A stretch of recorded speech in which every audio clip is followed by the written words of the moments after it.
चर्चा में महाराष्ट्र की ये लोकसभा सीट। इस बार यह गायब धनुष बाण सियासी समीकरण ने बढ़ाई दिलों की धड़कनें।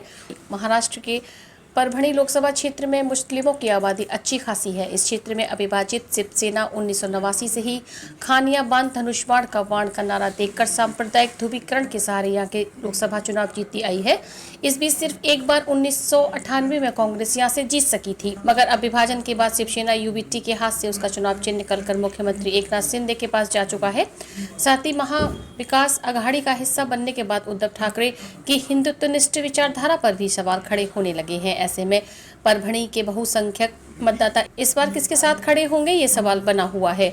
परभणी जिला महाराष्ट्र के मराठवाड़ा क्षेत्र का हिस्सा है। आजादी से पहले पूरा मराठवाड़ा हैदराबाद के निजाम की रियासत का हिस्सा था।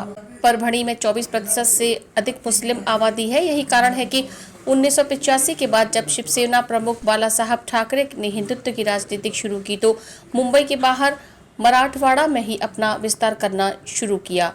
शिवसेना के अशोकराव देशमुख पहली बार जीते। शिवसेना के भाजपा के साथ सीटों के बंटवारे में मराठवाड़ा की ही ज्यादा सीटें ली। उनमें परभणी की भी एक सीट थी, जहां से 1989 में पहली बार शिवसेना के अशोकराव देशमुख चुनकर आए। हालांकि उस समय तक शिवसेना को उसका चुनाव चिन्ह धनुष बाण नहीं मिला था, इसलिए अशोकराव देशमुख निर्दलीय ही चुनकर आए थे। लेकिन जब शिवसेना को उनका चुनाव चिन्ह धनुष बाण मिल गया तो उसने परभणी में खान या बान का नारा देना शुरू कर दिया था। अब बदल चुके हैं समीकरण। परभणी की हिंदू आबादी शिवसेना के पक्ष में मतदान करती रही और 1998 का एक चुनाव छोड़कर वह लगातार यहां से जीतती भी रही।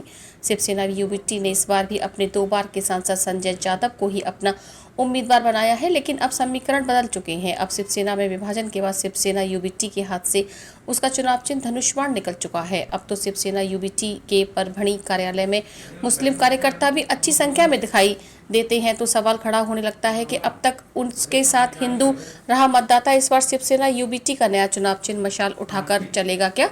महादेव जानकर भी चुनाव मैदान में। दूसरी ओर इस बार भाजपा नीत महायुति के सीट समझौते पर परभणी की सीट शिवसेना शिंदे के हाथ से निकलकर राष्ट्रीय समाज पक्ष के अध्यक्ष महादेव जानकर के पास चली गई है। इसलिए परभणी में धनुष बाण चुनाव चिन्ह है ही नहीं।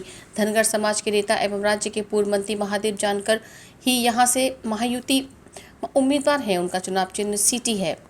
बारामती से लड़ा था पिछला चुनाव। महादेव जानकर को महाराष्ट्र भाजपा के दिग्गज नेता रहे स्वर्गीय गोपीनाथ मुंडे का करीबी माना जाता है। 2014 में वे बारामती से चुनाव लड़कर शरद पवार की पुत्री सुप्रिया सुले को अच्छी टक्कर दे चुके हैं।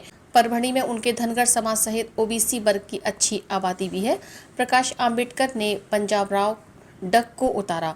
पिछले चुनाव में प्रकाश आंबेडकर की पार्टी वंचित बहुजन आघाड़ी के मुस्लिम उम्मीदवार आलमगीर मोहम्मद खान को भी यहां से करीब 1.5 लाख वोट मिले थे। इस बार आलमगीर बसपा के टिकट पर चुनाव लड़ रहे हैं, तो प्रकाश आंबेडकर ने अपनी पार्टी का उम्मीदवार मौसम विज्ञानी पंजाब राव डक को बनाया है। डक महाराष्ट्र के किसानों को मोबाइल पर मौसम की जानकारी देने के लिए जाते हैं।